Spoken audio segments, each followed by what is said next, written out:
देखिए, भारतीय आम चुनाव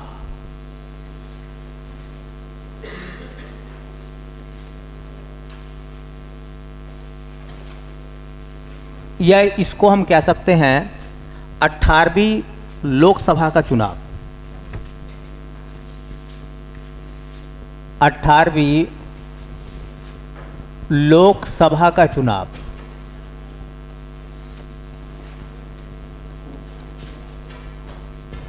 दो हजार 24। देखो, जो आम चुनाव होते हैं ना, वो 5 साल के अंतराल पर होते हैं, ठीक है। और अगर 5 साल से पहले चुनाव हो जाते हैं तो उन्हें कहते हैं मध्य अवधि चुनाव। क्या कहते हैं? मध्य अवधि चुनाव। मध्य अवधि चुनाव भी 5 साल के लिए होते हैं। जैसे कि मान लो बीच में लोकसभा भंग हो गई, ठीक है, फिर नई लोकसभा को बनाया गया, तो 5 साल के बीच में अगर चुनाव कराते हैं तो वो मध्य अवधि चुनाव कहलाते हैं। और उनका चुनाव भी 5 साल के लिए होता है। एक होते हैं उपचुनाव। उपचुनाव किसी सदस्य की मृत्यु के बाद या उसके रिजाइन करने के बाद चुनाव होता है, उसे उपचुनाव कहते हैं। जैसा कि अब यूपी में विधानसभा के उपचुनाव होने वाले हैं, है ना, क्योंकि जो पहले विधायक थे वो सांसद बन गए, तो अब वो सीट दोनों तो उनके पास नहीं होंगी, सीट उनके पास एक रहेगी, या तो एमपी की रहेगी या एमएलए की रहेगी। तो उन्होंने एमएलए के पद से रिजाइन कर दिया, तो सीट खाली हो गई। अब वहाँ जो चुनाव होगा वो उपचुनाव होगा, और वो उतने वर्षों के लिए होगा जितने वर्षों का समय उस पूर्व विधायक का बचा हुआ था, शेष कार्यकाल, ठीक है। तो ये आम चुनाव हम इसलिए कह रहे हैं क्योंकि पिछली लोकसभा 17वीं लोकसभा थी, और 17वीं लोकसभा का कार्यकाल 2024 में ख़त्म हो गया।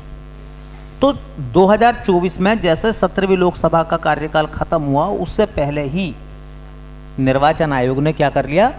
चुनाव करा लिया, ताकि नई लोकसभा का गठन समय पर किया जा सके। करेक्ट। तो ये 18वीं लोकसभा का चुनाव है। इसमें हम 2 चीज़ों को मेंशन करने जा रहे हैं भैया। क्या मेंशन करने के लिए जा रहे हैं हम लोग?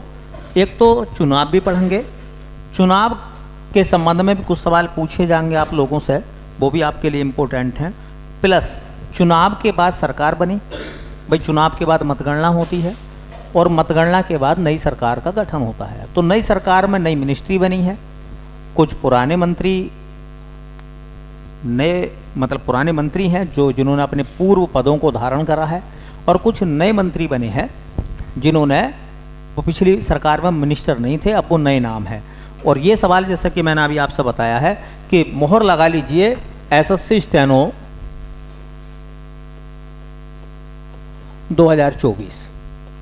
2024 का एसएससी स्टेनो का एग्ज़ाम अगर होगा तो इस एग्ज़ाम में यहाँ से आपको एक सवाल नज़र आने वाला है हर सेट में।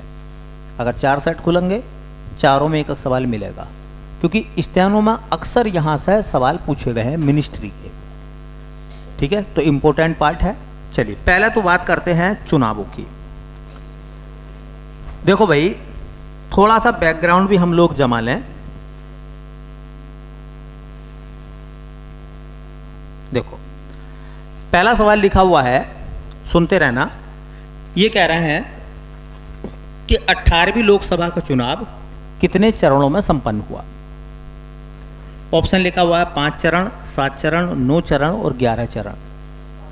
तो ये 18वीं लोकसभा का जो चुनाव हुआ था, इसके कुल कितने चरण थे? ठीक है, तो 7 चरणों में शुरू हुआ था। ये 19 अप्रैल को स्टार्ट हुआ था, है ना, और ये 1 जून तक चुनाव चला था, ठीक है। तो 18वीं लोकसभा का जो चुनाव हुआ, उसके संबंध में हम कुछ चीज़ें मोटी मोटी जानने हैं। पहले 18वीं लोकसभा का चुनाव, 18वीं लोकसभा का चुनाव, और 18वीं लोकसभा का चुनाव चूंकि 2024 में हुआ है, तो पहला सवाल पूछा जाएगा आपसे कितने चरणों में हुआ है। तो इसके कुल कितने चरण थे, कितने चरणों में चुनाव हुआ? तो 7 चरण। 7 चरण बनाए गए थे जो 19 अप्रैल से 1 जून तक चले। इसका मतलब यह है कि पहला चरण जो हुआ था मतदान वाला, वोटिंग वाला, वो 19 तारीख का था, 19 अप्रैल का। और 7वां चरण जो स्टार्ट हुआ था वोटिंग का, वो कौन सा था? वो 1 जून का था। ठीक है, तो 19 अप्रैल से लेकर 1 जून तक ये 7 बीच में चरण बनाए गए। और यूपी मतलब पूरे उत्तर प्रदेश, पूरे भारत को लेकर टोटल 7 चरण बनाए गए जिनमें चुनाव हुए। कब से कब तक चुनाव चले? तो 19 अप्रैल से 1 जून, और तकरीबन कह सकते हैं 44 दिन का गैप था ये, 44 डे। ठीक है, अच्छा, अब चूंकि चुनाव हुए, कितनी सीटों पर चुनाव हुए? टोटल सीट 543 सीटों पर, 545 नहीं है, याद रखें। 2 आंग्ल भारतीय समुदाय का जो चुनाव होता था, मतलब उसका जो मनोनयन होता था, वो रद्द हो गया है अब। तो अब कितने हो गए हैं? 543। तो 543 सीटों पर चुनाव हुए। ठीक है, अच्छा देखो, एक सवाल बनेगा, चुनाव होते हैं और चुनाव होने के बाद मतगणना होती है। ठीक है, तो मतगणना की डेट क्या थी? जो काउंटिंग हुई थी वोटिंग की, वो 4 जून थी। 4 जून को क्या हुआ?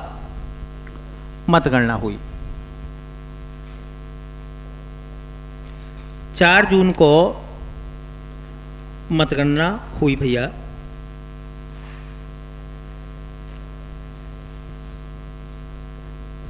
ठीक है, तो चुनाव चले 19 अप्रैल से लेकर 1 जून तक, और 4 जून को जो है मतगणना हुई। अच्छा, मतगणना में नतीजे आते हैं, किस पार्टी को कितनी सीटें मिली।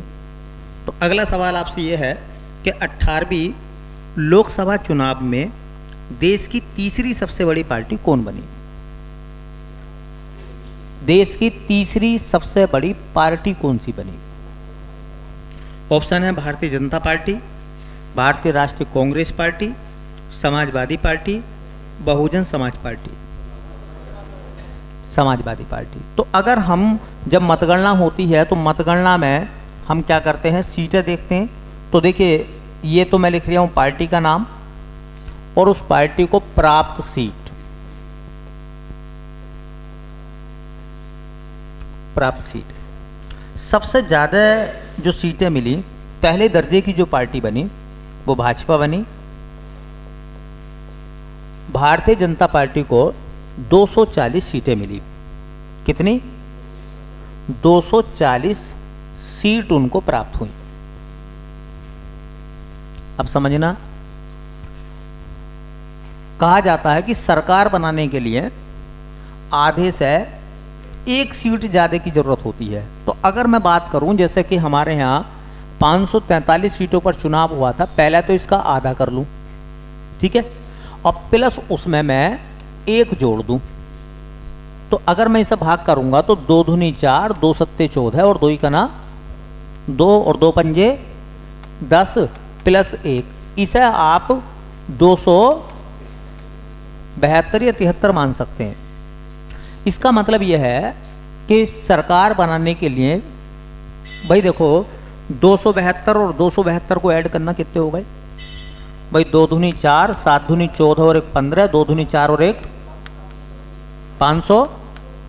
बताओ आधे से ज़्यादा हो गई या नहीं हो गई? आधे से ज़्यादा की ज़रूरत होती है। इसका मतलब ये हुआ कि 272 सीटें जिस पार्टी को मिलती उनकी सरकार पूर्ण बहुमत की सरकार मानी जाती।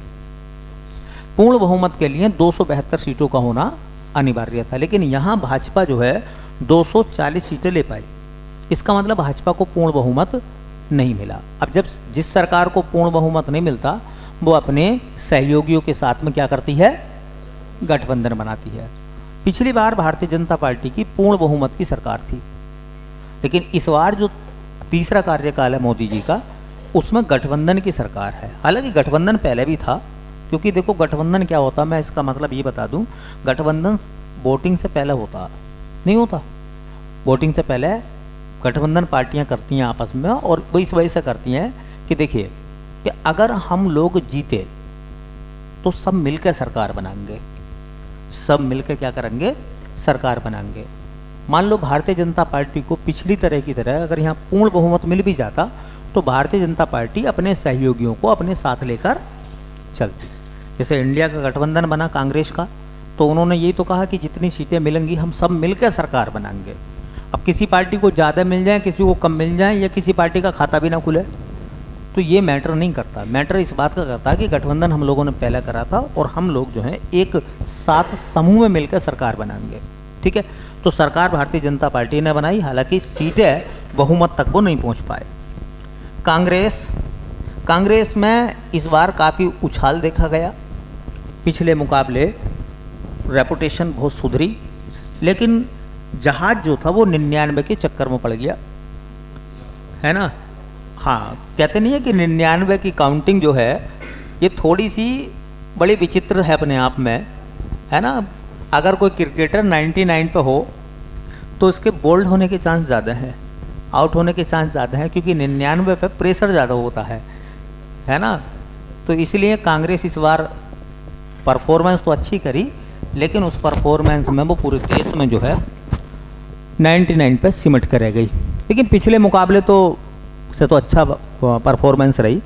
चलिए, उसके बाद में तीसरे दर्जे की पार्टी बनी समाजवादी पार्टी, सपा। समाजवादी पार्टी जो है तीसरे दर्जे पर आई और उसको सीटें मिली 37। कितनी? 37 सीटों के साथ में वो तीसरे दर्जे की पार्टी बनी, 37 सीट उस पार्टी को मिली। अच्छा देखो, एक बड़ी बात है, बड़ी बात यह है कि कांग्रेस के मुकाबले समाजवादी पार्टी का रिजल्ट बहुत अच्छा रहा। क्यों रिजल्ट मैं कह रही हूँ उस बात को लेकर, कांग्रेस पूरे भारत में लड़ी थी, तो ऑल इंडिया से उनके हाथ में 99 सीटें आई। पूरे भारत में तो लड़ी ना कांग्रेस, लेकिन समाजवादी पार्टी प्रॉपरली उत्तर प्रदेश में लड़ी, यूपी में केवल। और यूपी की 80 सीटों में से, जहाँ गठबंधन की सीटें भी थीं, उनमें से उनके हाथ जो है 37 सीटें आई। इससे मतलब ये निकलता है कि समाजवादी पार्टी पूरे देश में अगर लड़ती तो कांग्रेस से कहीं अच्छा प्रदर्शन हो सकता था। लेकिन क्या है कि समाजवादी पार्टी एक राष्ट्रीय पार्टी नहीं है, वो एक राज्य पार्टी है, इसलिए वो राज्य के भीतर लड़ी। कुल मिलाकर तीसरे दर्जे की पार्टी का सवाल था कि तीसरे स्थान की जो पार्टी बनी वो कौन सी थी, वो समाजवादी पार्टी। पहले नंबर पर, दूसरे नंबर पर और तीसरे पर समाजवादी पार्टी। देखिए, अब सवाल जो है ना बहुत अटपटे टाइप पूछे जाते हैं। ये जो चुनाव हुआ तो इसमें कुछ चीज़ें देखने के लिए हमें मिलती हैं। जैसे क्वेश्चन पूछा जाएगा आप लोगों से, और इस पर गौर करना, आप लोग इसे इग्नोर मत करना ऐसे सवालों को। सवाल यह है कि 18वीं लोकसभा चुनाव में कितनी महिलाएं सांसद बनी। ये सवाल बहुत ही इम्पोर्टेंट है, क्योंकि पूरी दुनिया में महिला सशक्तिकरण की बात चल रही है। तो सवाल यह है कि जो 543 सीटें थीं, उन 543 सीटों में कितनी सीटें ऐसी थीं जिन पर महिलाएं चुनाव जीती। ऑप्शन आपके सामने 78, 74, 75 या 94। कितनी महिलाएं चुनाव जीती थीं 18वीं लोकसभा में या 2024 के लोकसभा चुनाव में? महिला सांसदों की संख्या, महिला सांसदों की संख्या। तो देखिए, हम बात करें महिला सांसदों की संख्या,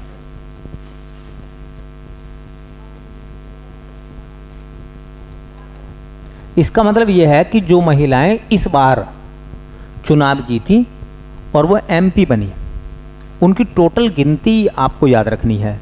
तो टोटल गिनती उनकी है 74। 74 महिलाएं इस समय हमारी लोकसभा में एमपी हैं, मेंबर ऑफ पार्लियामेंट बनी। कितनी महिलाएं? 74 महिलाएं। अब देखो कितने परसेंट सीटें महिलाओं को मिली हैं ये। तो अगर हम हिसाब लगाएं कि मान लो 74 सीटें महिलाओं को मिली, कितने में से? 543 में से, और गुणा कर दें कितने से? 100 से, तो परसेंटेज बन जाएगा, नहीं बन जाएगा? कितने परसेंट महिलाएं लगभग सांसद बनी है? तो ये 7400 हो गया अगर मैं ऊपर गुणा करा दूं तो, और इसे भाग कर दें हम 543 से, तो बताओ 543 से कहना 543, कितना बचा? 7, यहाँ कितना बचा? 3, 13 में से बताइए 4 घटा दो, 9, 6 में से 0। अच्छा देखो 5 के पहाड़े से पढ़ोगे, 5 चौका 20 तो ज़्यादा हो जाएगा, तो लगभग 3 बार जाएगी। लगभग कितना? तो मोटा मोटा एक आइडिया अपने दिमाग में रखो कि 13%, 74 सीटें जो महिलाओं को मिली हैं वो तकरीबन 13% हैं। अभी आपने सुना होगा कि पिछली बार एक बिल आया जिस बिल में ये तय हुआ है कि लोकसभा और राज्यों की विधानसभाओं में महिलाओं को रिजर्व रखा जाएगा। कितनी सीटें रिजर्व की बात आई है उसमें? 33%। 33% होता है 1/3। अगर मैं 1/3 कर दूं 543 का, अगर मैं 543 का 1/3 कर दूं तो देखो 3 ही का ना 3, कितना बचा बेटा? 2, 24, 3 अट्ठे 24 है ना, फिर 3 ही का ना, लगभग अगर देखा जाए तो 181 सीटें है। 181 सीटें महिलाओं की होंगी आने वाली लोकसभा में, कम से कम होंगी ये, क्योंकि जब इतनी सीटों पर महिलाएं चुनाव लड़ेंगी, चाहे वो किसी भी पार्टी की हो, तो महिलाएं ही जीत कर जाएंगी।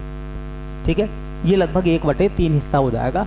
तो इसके मुकाबले ये वाला हिस्सा जो फिलहाल बहुत छोटा है, नहीं है, क्योंकि समाज जब 2 हिस्सों से मिलकर बना है तो उन दोनों की भागीदारी होनी चाहिए, और भागीदारी 13% में और 33% में 20% का फर्क है कम से कम। अब सवाल एक और निकलता है कि देखिए, सवाल ये निकलता है कि इन 74 सीटों में से सबसे ज्यादा सीटें किस पार्टी की महिलाओं ने जीती है? भाई Bharatiya Janata party, Congress party, Samajwadi party, TMC का नाम सुना होगा, तृणमूल कांग्रेस पार्टी। तो सबसे ज़्यादा महिलाएं जो चुनाव जीत के गई हैं वो किस पार्टी की हैं? तो वो है टीएमसी की। किसकी? हाँ, तो सर्वाधिक महिलाएं चुनी गईं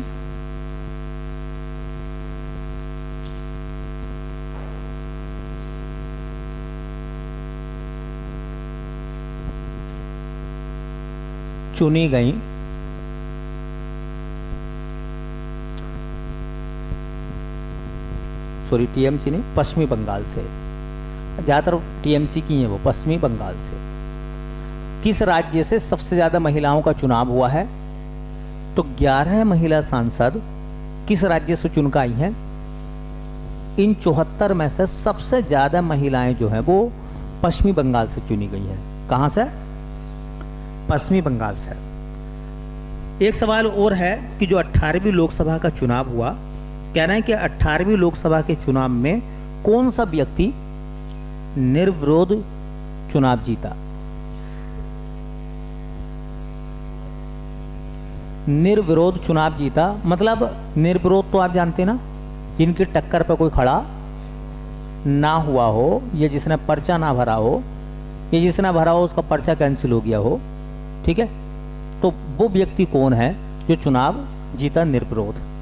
उनका नाम है, ऑप्शन आ रहे हैं कि मोहन दलाल, राकेश दलाल, मुकेश दलाल, नवीन दलाल। चारों ऑप्शन लगभग सेम ही है।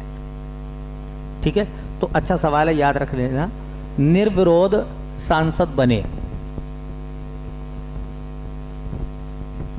निर्विरोध सांसद बने, तो जो व्यक्ति निर्विरोध सांसद बना है, एमपी बना है, उनका नाम है मुकेश दलाल।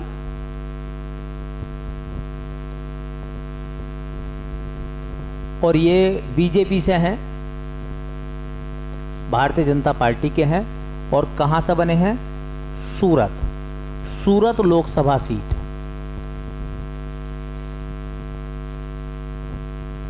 सूरत लोकसभा सीट से वो जो है निर्विरोध चुने गए, मतलब उनके विरोध में कोई खड़ा नहीं हुआ, या यूं कहें कि 2-4 ने पर्चे भरे भी होंगे तो वो कैंसिल हो गए होंगे, इस तरीके से वो बने।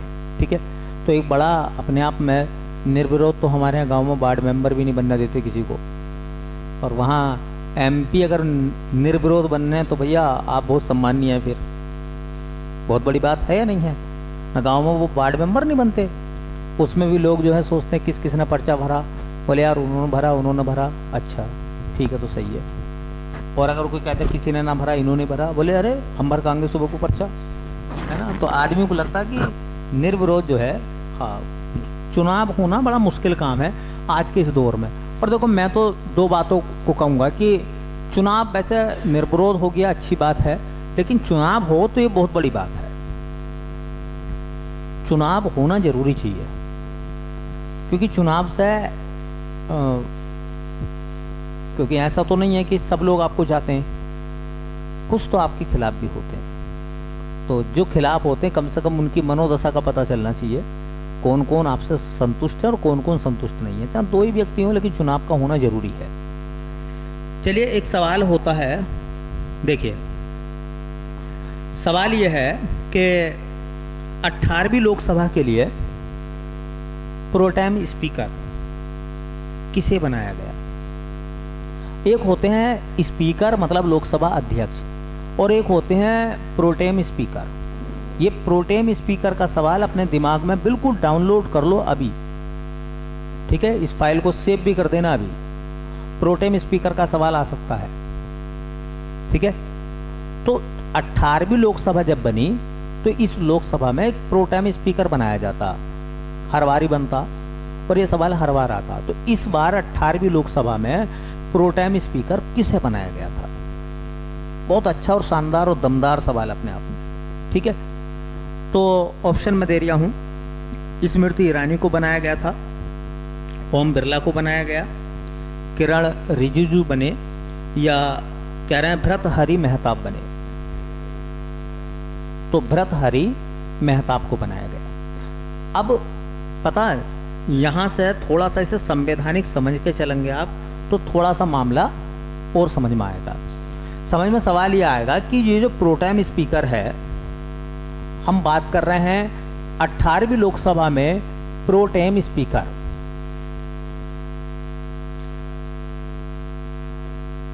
Pro tem speaker.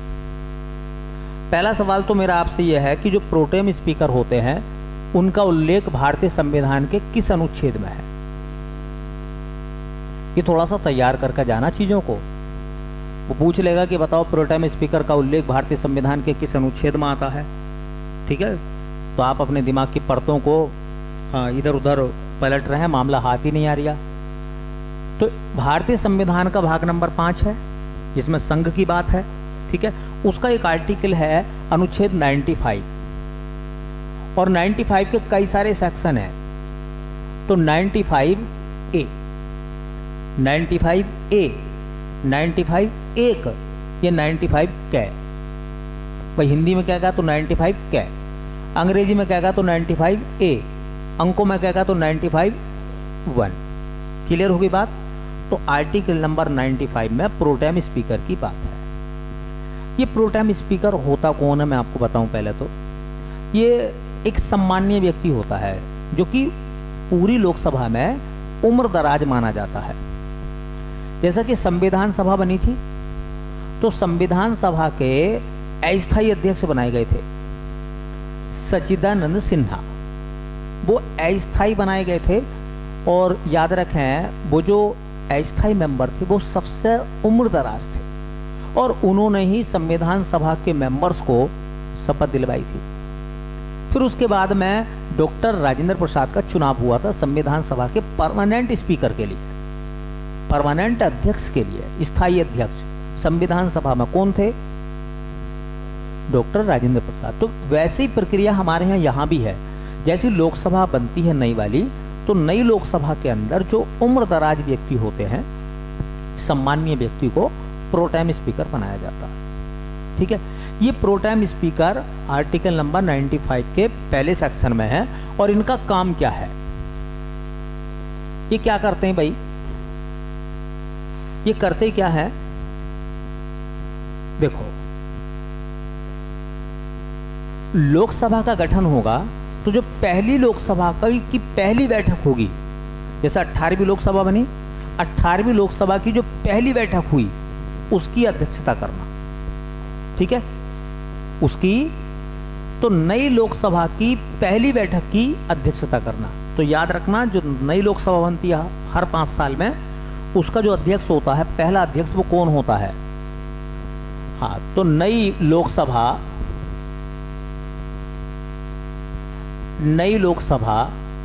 की प्रथम बैठक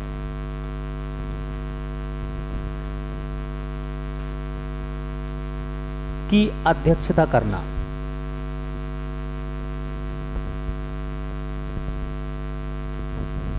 अच्छा, जो पहली बैठक होती है ना, उसमें कोई काम वाम तो होता नहीं, पहली बैठक में कोई काम वाम नहीं होता, परिचय होता है, इंट्रोडक्शन होता है, नए सांसद आते हैं, उन्हें बोलने का मौका मिलता है 2 मिनट, 4 मिनट, 10 मिनट, और वो क्या करते हैं, हाँ, अपने बारे में बताते हैं, और बाकी जो मेंबर वहाँ नए आए हैं या पुराने मेंबर हैं वो उनसे परिचित हो रहे होते हैं, और पुराने मेंबर उनको अपना परिचय दे रहे होते हैं। तो कुल मिला के ये है कि जब पहली बैठक होती है तो इसमें हम इंट्रोडक्शन बैठक कह सकते हैं, ठीक है। और जो प्रोटेम स्पीकर होते हैं ना, वो नवीन सांसदों को, जो नई लोकसभा में सांसद बनकर आए हैं, चाहे वो पुराने भी थे और अब नए हो गए हैं दोबारा से, उन सबको शपथ दिलाते हैं। तो सांसदों को शपथ दिलाने का काम किसका है, बोलो, प्रोटेम स्पीकर का। तो इनका काम क्या है, सांसदों को शपथ दिलाना, सांसदों को शपथ दिलाना। देखो भाई, सांसदों को शपथ दिलाना इनका काम है। अच्छा, इसमें मैं आपको बता दूं, इसमें स्पीकर साहब भी होते हैं। जैसे अब की बार 18वीं लोकसभा का चुनाव हुआ तो सभी सांसदों को शपथ दिलाई गई। उन सभी सांसदों में एक और भी सांसद, ओम बिरला, उनको भी शपथ दिलाई गई थी। तो एक सवाल आता है कि बताओ, लोकसभा अध्यक्ष को शपथ कौन दिलाता है, तो प्रोटेम स्पीकर। अच्छा, लोकसभा अध्यक्ष के रूप में शपथ नहीं लेता, वो एक सामान्य सांसद के रूप में शपथ लेता। अच्छा, ओम बिरला को यहां भी शपथ दिला दी, अब वो लोकसभा अध्यक्ष बनते फिर उन्हें शपथ दिलाते हैं, तो वो तो शपथ ही खाने के हो गए फिर, बोलो। इसलिए सामान्य सांसद के रूप में शपथ दी जाती है, ठीक है। लेकिन प्रधानमंत्री का जो शपथ ग्रहण समारोह होता है और उनके कैबिनेट का, वो इस पहली बैठक से पहले हो चुका होता है, क्योंकि सबसे पहले तो नई सरकार का गठन होता है और नई सरकार अपनी मिनिस्ट्री की घोषणा करती है, ठीक है। तो इस बार जो है प्रोटेम स्पीकर कौन बने थे, तो देखो 2018 में प्रोटेम स्पीकर कौन बनाए गए भैया, भर्तृहरि मेहताब, ठीक है। 2024 में भाई 18वीं लोकसभा है, या ऐसे लिख दें 18वीं लोकसभा। 18वीं लोकसभा के जो प्रोटेम स्पीकर बने उनका नाम क्या था, भर्तृहरि मेहताब।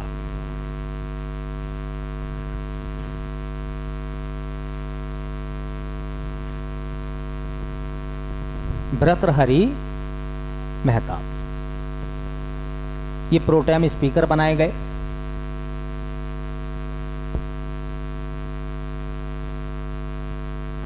अच्छा, 18वीं लोकसभा के अध्यक्ष कौन बने, इनकी बात खत्म कर लें।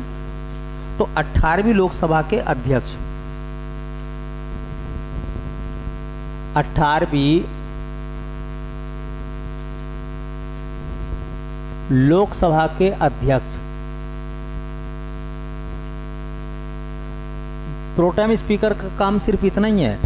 क्या काम है, पहली बैठक की अध्यक्षता करना, नए सांसदों को शपथ दिलवाना, और जब नए सांसद शपथ ले लेते हैं तो उसके बाद वो सांसद अपने आप में से ही एक व्यक्ति को अपना अध्यक्ष चुन लेते हैं, एक व्यक्ति को।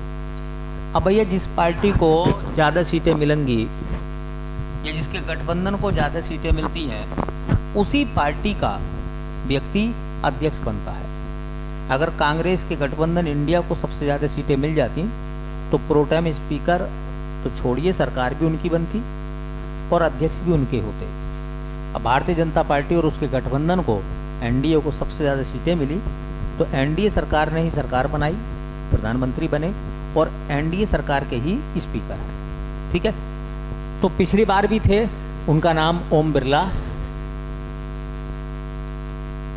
ओम बिरला इसलिए ओम बिरला के नाम से कहीं ज़्यादा सवाल ये चर्चा में रहेगा, एसएससी यहाँ से उठाएगी सवाल कि बताइए 18वीं लोकसभा के अंदर प्रोटेम स्पीकर किसे बनाया गया था। यह अनुच्छेद पूछ ले, आर्टिकल पूछ ले, या पूछ ले कि नए सांसदों को शपथ कौन दिलाता है, तो स्पीकर या प्रोटेम स्पीकर? Pro tem speaker. ठीक है, हाँ, प्रोटेम स्पीकर। चलिए एक और सवाल इससे पहले है, कह रहे हैं कि प्रधानमंत्री का शपथ ग्रहण समारोह कब हुआ? चुनाव के बाद मतगणना हुई, चुनाव के बाद मतगणना हुई 4 जून को, और 4 जून के बाद प्रधानमंत्री शपथ ग्रहण समारोह हुआ। तो कब हुआ था शपथ ग्रहण समारोह? 4 जून 2024 को, 5 जून 2024 को, 9 जून 2024 को, और कह रहे हैं 11 जून 2024 को।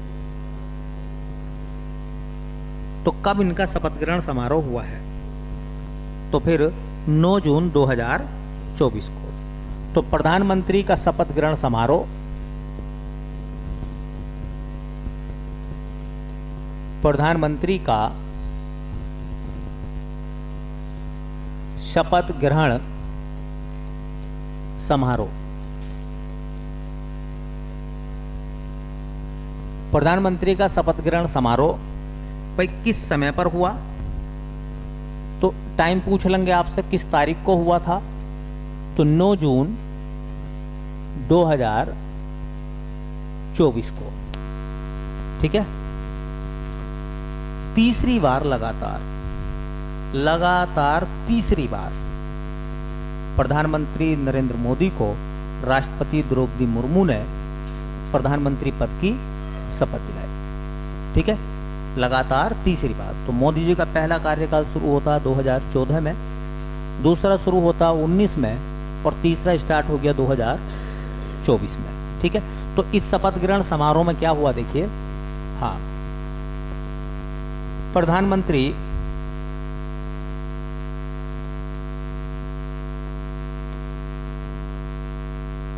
या यूं कहें राष्ट्रपति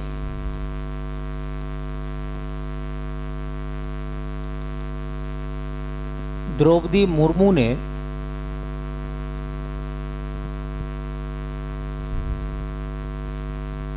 नरेंद्र मोदी को लगातार या नरेंद्र मोदी को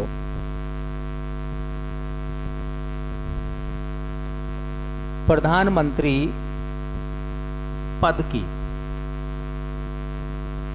शपथ दिलाई।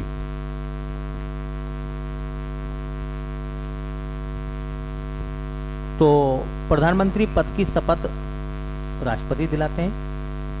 ठीक है, राष्ट्रपति दिलाते हैं। तो मुझे एक आइडिया दो, बताओ कि कौन सा आर्टिकल है जिसमें प्रधानमंत्री पद की शपथ है?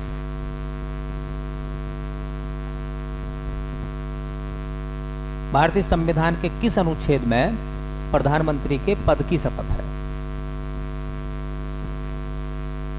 तो आर्टिकल नंबर 75। ठीक है, ये ना छोटी छोटी बातें होती हैं। अब आपको लगेगा कि सवाल संविधान से पूछ लिया।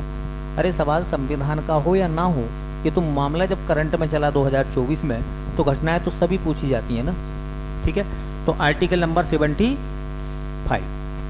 अच्छा देखो, रिकॉर्ड ये बना, अगर देखा जाए तो नरेंद्र मोदी लगातार तीसरी बार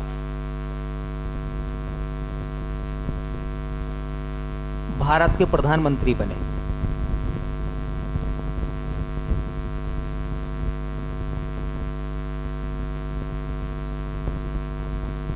लगातार वो तीसरी बार प्रधानमंत्री बने। पहली बार में 2014 में बने, दूसरी बार 2019 में बने और तीसरी बार 2024 में बने। ठीक है। अच्छा देखो, जब प्रधानमंत्री की नियुक्ति होती है, प्रधानमंत्री का चुनाव तो होता नहीं, या होता चुनाव? और प्रधानमंत्री की नियुक्ति करता कौन है? अच्छा, राष्ट्रपति उस व्यक्ति को प्रधानमंत्री नियुक्त करता है जिस पार्टी को सबसे ज्यादा सीटें मिली हो, या जिसके गठबंधन ने पूर्ण बहुमत हासिल कर लिया हो। तो वो गठबंधन या वो पार्टी प्रधानमंत्री के पास प्रधानमंत्री के नाम का संदेशा राष्ट्रपति को भेजते हैं। जैसे कि मान लो इस बार चाहते, भारतीय जनता पार्टी चाहती कि मोदी जी को प्राइम मिनिस्टर नहीं बनाना, अब कोई और बनेगा, मोदी जी 2 बार बन लिए, तो फिर वो नए नाम का पर्चा जो है वो जाता किसके पास? राष्ट्रपति के पास। तो जिस नाम को गठबंधन तय करेगा या वो पार्टी तय करेगी, उसी व्यक्ति को प्रधानमंत्री बनाया जाएगा राष्ट्रपति के द्वारा, किसी अन्य को नहीं बनाया जाएगा। है ना? कि मान लो किसी और नाम की पर्ची चली जाती कि अमित शाह बनेंगे प्रधानमंत्री भाई, है ना, तो राष्ट्रपति ये नहीं कहते कि मोदी जी को क्यों नहीं बना रहे आप भाई, पार्टी की इच्छा, वो जिसे चाहे उसे प्रधानमंत्री बना सकती है। अब भारतीय जनता पार्टी को 240 सीटें मिली, फिर उनके गठबंधन को सीटें मिली, है ना, तो किसी का भी नाम गठबंधन सामने ला सकता था, लेकिन गठबंधन ऐसा थोड़ी ना किसी का नाम सामने लेकर आएगा, क्योंकि भारतीय जनता पार्टी का फिलहाल जो मुख्य चेहरा है वो प्रधानमंत्री नरेंद्र मोदी है। मेन लीडर पूरी भारतीय जनता पार्टी के वही हैं। तो इसलिए जब तक वो हैं, है ना, जब तक उनकी इच्छा है, वो फिलहाल तीसरे कार्यकाल के लिए बन गए हैं। ठीक है। चलिए, अब सवाल ये बनता है कि जब वो प्रधानमंत्री बने तो उन्होंने प्रधानमंत्री बनते समय अपने कैबिनेट की घोषणा करी और कितने मंत्री बनाए? कह रहे हैं कि 2024 में केंद्र सरकार में कितने मंत्री बनाए गए? ऑप्शन है 72, ऑप्शन है 87, ऑप्शन है 71 और ऑप्शन है 74। 2024 में जो लोकसभा का चुनाव हुआ, तो नई लोकसभा में जो नया मंत्रिमंडल बना उसमें टोटल मिनिस्टर कितने हैं? टोटल मिनिस्टर कितने हैं ये बताना है। तो कितने भैया? 71। 71 में 30 कैबिनेट के हैं, 36 राज्य मंत्री बनाए गए हैं, और देखिए 5 जो हैं वो राज्य मंत्री स्वतंत्र प्रभार की तरफ से आए हैं, स्वतंत्र प्रभार चुने गए हैं। ठीक है। तो 2024 में या हम ऐसा कह सकते हैं कि केंद्र सरकार में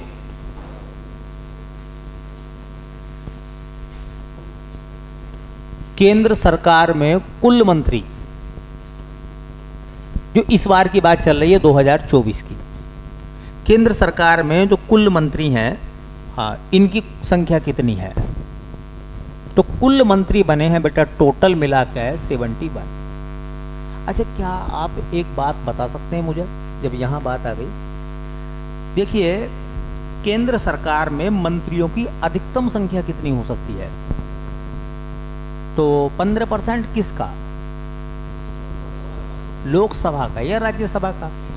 लोकसभा का 15%। अच्छा, ये किस संशोधन से तय हुआ? कौन से संविधान संशोधन में ये कहा गया था कि केंद्र सरकार में मंत्रियों की अधिकतम संख्या लोकसभा का 15% होगी?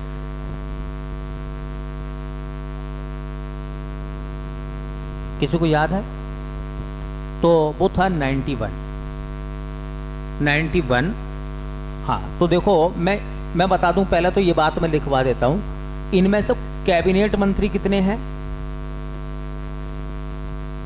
कैबिनेट मंत्री जो सरकार में बने हैं इन 71 में से वो 30 हैं बेटा। अच्छा, राज्य मंत्री कितने बने हैं? राज्य मंत्री बने कितने? 36। पता है, इनको सुन लो। कभी कभी क्या होता है कि कैबिनेट मंत्री के साथ में एक राज्य मंत्री होता है, जैसे गृह मंत्री हमारे कौन है इस समय, तो एक तो है केंद्रीय गृह मंत्री, वो कैबिनेट में है, और एक होंगे कैबिनेट में ही राज्य गृह मंत्री। राज्य गृह मंत्री कैबिनेट मंत्री की हेल्प करने के लिए जो मंत्री बनाए जाते हैं उनको राज्य मंत्री कहते हैं। इसका मतलब ये मत समझना ये राज्यों में है। कभी कभी इस नाम से ऐसा लगता है ना देखने में कि राज्य मंत्री तो ये राज्यों में होंगे, नहीं जी, ये भी सेंट्रल गवर्नमेंट में है, लेकिन क्या है कि ये कैबिनेट मिनिस्टर की हेल्प करते हैं। ठीक है, अभी नाम बताएंगे कौन कौन से राज्य मंत्री बने हैं तो आपको समझ में आएगा थोड़ा सा। ये राज्य मंत्री तो हैं, ये भी राज्य मंत्री हैं, लेकिन इनके नाम के साथ में एक शब्द मिलेगा, स्वतंत्र प्रभार। क्या मिलेगा भैया? स्वतंत्र प्रभार। इसका क्या मतलब है? ये वो राज्य मंत्री हैं जो कैबिनेट मिनिस्टर के साथ में नहीं है, अलग किसी छोटे महकमे के मंत्री हैं। वो हैं राज्य मंत्री लेकिन वो किसी छोटे महकमे के अलग है, वो कैबिनेट मंत्री के साथ में नहीं है, तो इसलिए उन्हें स्वतंत्र प्रभार कह रहे हैं, उनका विभाग स्वतंत्र है। ठीक है, और इनकी संख्या बताई गई है 5। तो 35 तो ये हो गए, 36 ये हो गए, और 35-36 मिलाकर कितने हो जाएंगे बोलो? 71। और अभी मैंने जो बोला था कि लोकसभा का 15% अधिकतम मंत्री हो सकते हैं, कौन से संविधान संशोधन के तहत? तो देखो, एक आया था 91वां संशोधन 2003 के अनुसार मंत्रियों की अधिकतम संख्या, मंत्रियों की अधिकतम संख्या लोकसभा का, अगर केंद्र में लोकसभा और राज्य में विधानसभा, ठीक है, लोकसभा का 15%। अब देखो क्या है ना, ये जो 15% आप लोगों ने लिखा है, अगर मैं 15% को सही बनाऊं तो 15/100 लिख सकता हूं। अच्छा, 5 तिया 15 और 20 पंजे, तो इसे तुम ऐसे भी कह सकते हो कितना, 3/, कभी ऐसे पूछ ले कि बताओ केंद्र सरकार में मंत्रियों की अधिकतम संख्या होगी, पहले ऑप्शन में लिख दिया लोकसभा का 3/15, बी माया लोकसभा का 3/20, सी माया लोकसभा का 3/10 और डी माया लोकसभा का 3/25। अब आप फंस गए क्योंकि आपको बताया गया 15%, ये 15% 3/20 होता है। ठीक है, तो 91वां संशोधन 2003 के अनुसार मंत्रियों की अधिकतम संख्या लोकसभा का 15% होगी, मतलब इससे ज़्यादा नहीं होगी। ये कह रहे हैं अधिकतम, मैक्सिमम। अब हमारे यहाँ जो चुनाव हुआ 18वीं लोकसभा का बेटा, तो 18वीं लोकसभा के चुनाव में 543 सीटें हैं, है ना। अब 543 का 15% करके देखो कितना आएगा भैया। 15 या 45 का 5 हासिल लगे 4, अच्छा 15 चौका 60 और 4 हासिल, अच्छा 15 पंज 75 और 6, बोलो 75 और 6 81, 81 और 100 से भाग करोगे तो अब 81.45 मंत्री हो नहीं सकते। अब ऐसा थोड़ी कि 1.5 मंत्री बना दिया आपने भैया, तो 2 बनेंगे 1 बनेगा, है। तो इसा आप ना 82 मान लें, कितना मान लें, 82 मैक्सिमम बन सकते हैं। लेकिन मोदी सरकार ने कितने बनाए हैं? अगर मोदी सरकार चाहे तो अभी भी कितने मिनिस्टर और बढ़ा सकती है? 11 की गुंजाइश है। देखिए, पहला सवाल ये निकलता है कि जितने ज़्यादा मिनिस्टर होते हैं सरकारी खर्च उतने ज़्यादा होते हैं। सरकारी खर्च, एक दिक्कत ये भी है कि अगर कम से कम मिनिस्टर रखे जाएं तो भी व्यवस्थाएं नहीं बन सकती, ये बन जाएंगी भाई। मान लो एक उदाहरण मैं मोटा सा बताऊं, एक एकेडमी चलाने के लिए मान लो 20 टीचर की आवश्यकता है, उसमें 2 चीजें निकल कर आती हैं, 20 टीचर मिनिमम होने चाहिए या 20 टीचर मैक्सिमम होने चाहिए, बोलो। तो हम कह रहे हैं भाई साहब देखो कम से कम तो 20 हों और ज़्यादा से ज़्यादा 30 हों तो भी काम चल जाएगा, तो और अच्छा काम हो जाएगा।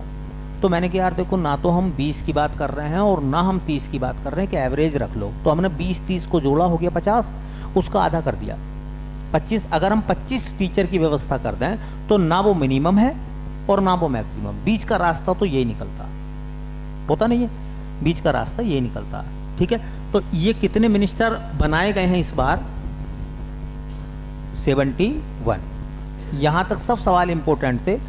अब अगले पार्ट में हम लोग देखेंगे कि कौन कौन से मिनिस्टर किस किस विभाग में बैठे हुए हैं। ठीक है।